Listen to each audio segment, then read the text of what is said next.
Salut à tous, c'est Agriculteur du 23. Aujourd'hui on se retrouve pour une nouvelle vidéo. On se retrouve avec ce magnifique Classe Arion 630 Vario, donc un moteur 165 chevaux. Donc comme on le voit, il est déjà équipé, il a une masse mailleuse 600 kg avec derrière un Amazon Senio 3000 Super. Voilà. Donc comme je vous ai dit, un tracteur de 165 chevaux. On voit qu'il est déjà équipé à l'extérieur de quelques options. Comme on le voit ici, il a le nouveau pont avant Proactive. Voilà, ici.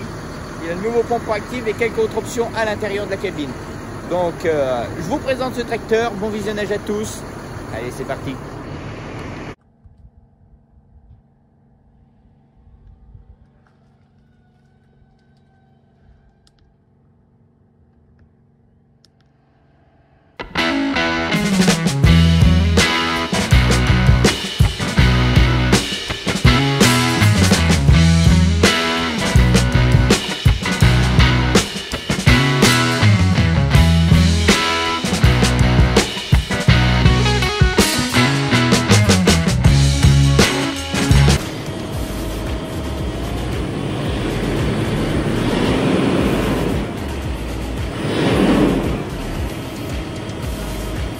Donc comme on le voit qui ronronne tranquillement à côté de moi, ce moteur 6 cylindres, donc DPS PureTech de 165 chevaux comme on le voit.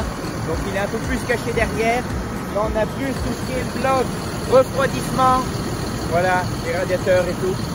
Derrière on a le moteur, on le voit très peu. Voilà.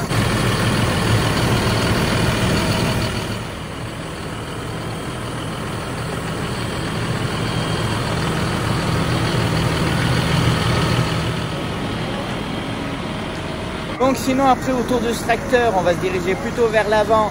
Comme on le voit sur les montants de cabine, il a deux gros phares LED. Voilà, on les voit là. Ensuite donc là c'est la cabine que je me suis fixée. Après donc on va voir le pont avant. Donc comme je vous ai dit, c'est les ponts avant Proactive. Donc voilà, on le retrouve sur celui-là. Après on peut voir si on va à côté de la masse.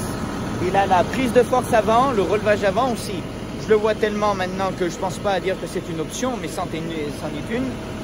Il a le relevage avant, la prise de force avant, les commandes qui sont avec.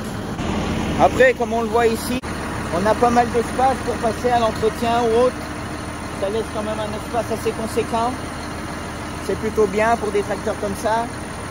Après, comme on voit, on a le pot d'échappement. Donc sur ces modèles-là, ils ont plutôt une base qui prend beaucoup d'espace. Je trouve ça assez dommage pour des tracteurs comme ça. Mais bon, après, c'est des moteurs stage 5. Depuis les stage 5, on voit qu'ils ont tous des gros pots. On ne sait pas pourquoi. Voilà. Donc un pot assez gros. Après, comme on le voit, c'est les grandes portes. Mais ça, on se concentrera plus quand on sera en cabine. Comme on le voit là, on a le petit autocollant Sématique pour bien dire que c'est une édition Vario. On va se diriger plus vers l'arrière du tracteur. Comme on le voit dans le reflet, là ce sont des rétros à double facette. Ce ne sont pas des rétroviseurs électriques, car sinon on verrait que les deux compartiments seraient séparés. Mais ce sont des rétroviseurs à deux facettes qu'ils appellent ça. Voilà. On voit aussi qu'il a les gyrophares LED, voilà, il est équipé de deux gyros LED. Après, sur la partie arrière du tracteur, donc comme on le voit, il a 4 distributeurs hydrauliques. Donc voilà, le violet, vert, orange, bleu. Il a le freinage pneumatique, comme on le voit au-dessus. Donc voilà, après, les équipements de base, piton, crochet, barre oscillante. Voilà. Donc là, comme on le voit, il est attelé au Amazon, comme je vous ai dit. Après, ce qui est bien aussi, c'est sur les ailes. On a les commandes, on a l'allumage et l'éteignage de la prise de force, ce qui est plutôt bien, c'est pratique. Après, on a tout ce qui est hydraulique et relevage, voilà.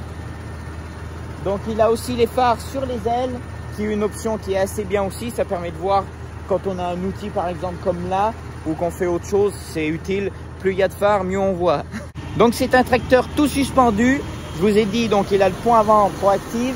La cabine, ça doit être une cabine business, qu'ils appellent ça.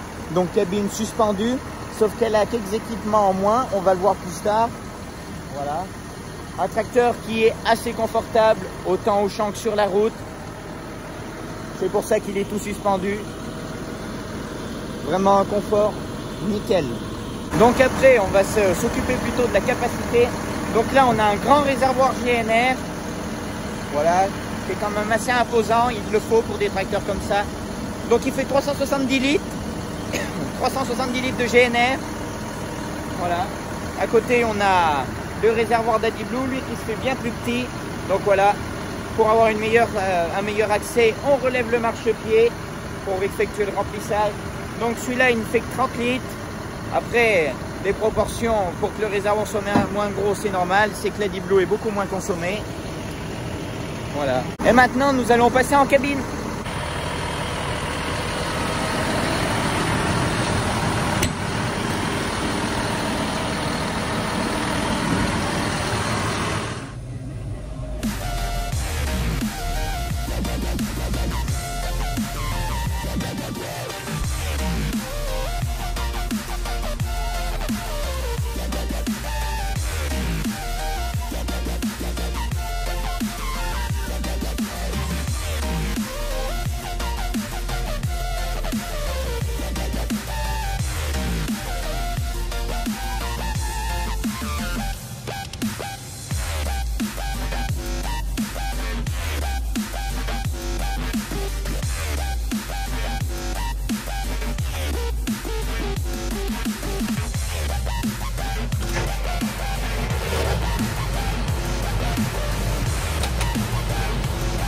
Donc comme on le remarque, on a une cabine plutôt très spacieuse, une cabine seulement 4 montants. Donc voilà, c'est plutôt confortable. On a une bonne vue sur la droite, voilà, comme on le voit. On a un rail pour fixer ses boîtiers ou autres, ça dépend de l'outil qu'on a derrière. C'est plutôt bien, il prend pas énormément de place. Je trouve par rapport à mon 510 qui a le rail en haut, quand tu fais pas en un boîtier ou autre, des fois tu vas plus à courir chercher le boîtier ou autre. Je trouve plus que quand le rail est là, c'est mieux, c'est plus facile d'accès. Après c'est mon avis personnel. Donc comme on le voit, c'est un tracteur Vario, donc un C-Matic, mais il a la commande CIS+. Donc comme on le voit, la coudoir n'a pas l'écran. Donc c'est simplement ce qui augmente et diminue les gammes. Et puis le petit levier, monolevier hydraulique, voilà. Et donc l'écran qui est sur le montant de la cabine, ce n'est qu'un CIS+. Voilà, l'écran avec couleur. J'allumerai le tracteur tout à l'heure, on verra les trois différentes gammes de vitesse. Donc comme on le voit sur la commande droite, on a tout ce qui a régénération, déverrouillage de l'hydraulique. Après c'est tout ce qui est le pont avant, des réglages ou autre, ou l'activation tout simplement. Après la prise de force, donc prise de force avant, prise de force arrière. Après donc feu de détresse, coupe batterie, enfin des commandes un peu plus basiques. Sur la coudoir, on retrouve donc les commandes hydrauliques qui sont là. Donc les 4 roues motrices, blocage du différentiel, la conduite, enfin le GPS, mais ça c'est un pré-équipement, il ne l'a pas, il n'a pas de GPS. Le déverrouillage du petit monolevier, ça dépend si c'est mode champ ou mode route. La mise au neutre, le réglage du régulateur, et puis après le réglage des régimes préenregistrés. Donc on a l'accélération manuelle, le changeur de gamme, relevage avant, fonction F1, F2, voilà, une accoudoir bien complète. Sur le poste de conduite, on retrouve un volant cuir, très beau, j'aime bien ces volants. Ensuite, rien de plus basique qu'un tracteur normal, on a un poste de commande normal, de base, avec donc compteur minute, jauge gasoil et Adi Blue au-dessus. Tout ce qui est température moteur, et puis donc après toutes les inscriptions au centre indiquant le moteur et autres actions sur la machine.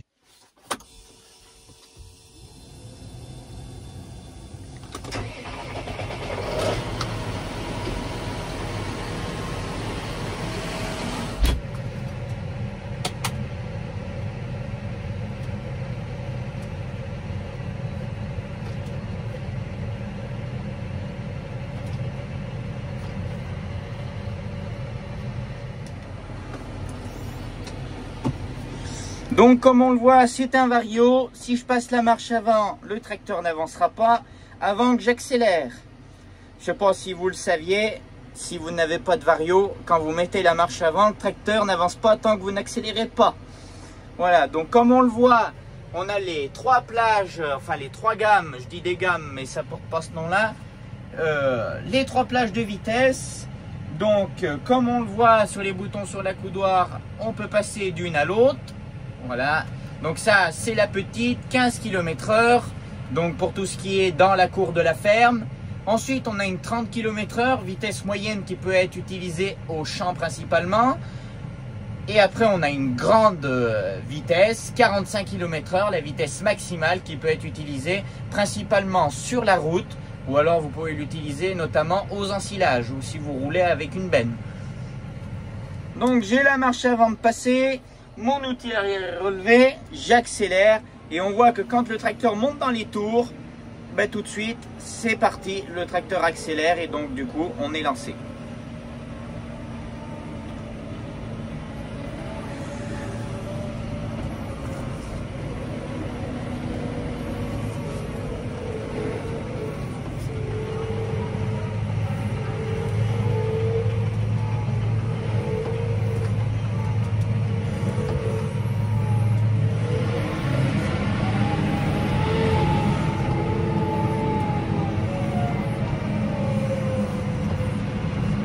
C'est un tracteur très confortable quand on roule. On se sent plutôt bien à l'intérieur de la cabine.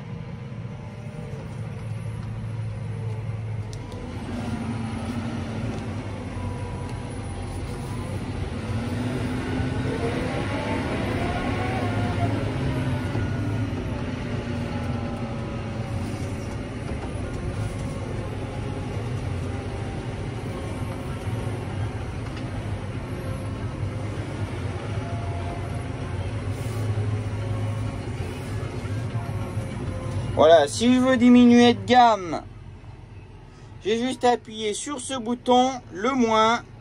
Voilà, ou si je veux augmenter, le plus. Mais là, on va appuyer sur le moins pour prendre la plus petite gamme. Voilà. Comme on voit, j'ai la gamme 15 km/h. Et là, quand je vais accélérer, malgré ma forte accélération, le tracteur ne dépassera pas 15 km/h. Voilà. Donc voilà, après on a vu qu'il y avait le mode accélération, donc quand j'appuyais sur la pédale, le tracteur avançait de plus en plus vite. Mais il y a aussi le mode joystick, voilà, comme on le voit, on a le petit pignon qui ressort, enfin le petit, je sais pas comment ça s'appelle, le petit truc. Et plus je pousse en avant, plus le tracteur accélère et plus je le retire et ça fait sens inverse, le tracteur décélère. Voilà. Deux modes de conduite là-dessus. Après le vario, on sait qu'on peut conduire avec la grosse manette. Là sur cela, c'est le petit truc, voilà. Toujours une conduite très agréable, peu importe le mode utilisé. Voilà. Et après, en changeant de mode, du coup, je peux utiliser la pédale. Voilà, l'icône sera affichée là. On a le mode auto. Et si je rappuie sur mode, on a le petit truc, voilà, qui est affiché. Donc voilà, là on a 5 affichés, 5 accélérations, 5 décélérations. Ça c'est quand ça nous affiche si le tracteur est en marche avant, neutre ou en marche arrière, voilà. Ça, juste à côté de la vitesse, c'est s'il a enclenché le mode power ou le mode normal. Le mode power, c'est comme si on boostait le tracteur, il a plus d'énergie, il est plus réactif, mais bon, après la consommation est plus élevée aussi. En dessous, on a tout ce qui est l'hydraulique, le relevage, donc les commandes de changement de plage de vitesse. Et après, c'est des fonctions qui sont principalement affichées.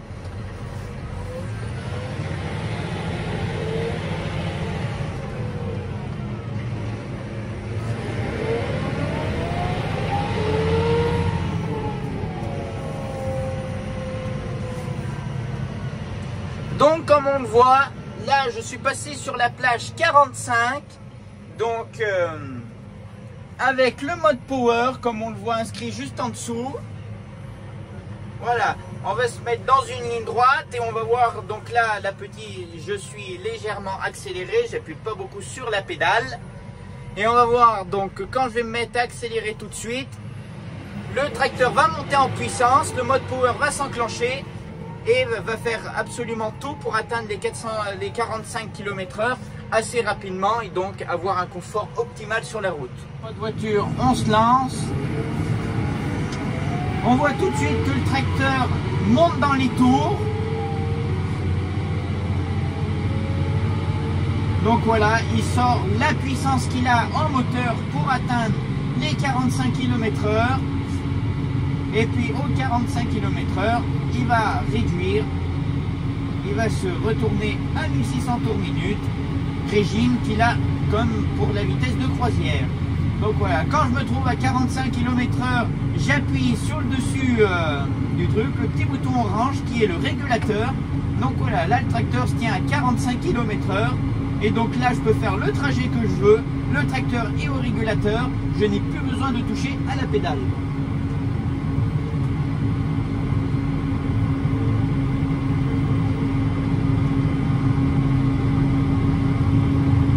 Je tiens à préciser que le tracteur est très confortable. C'est vrai que c'est bien.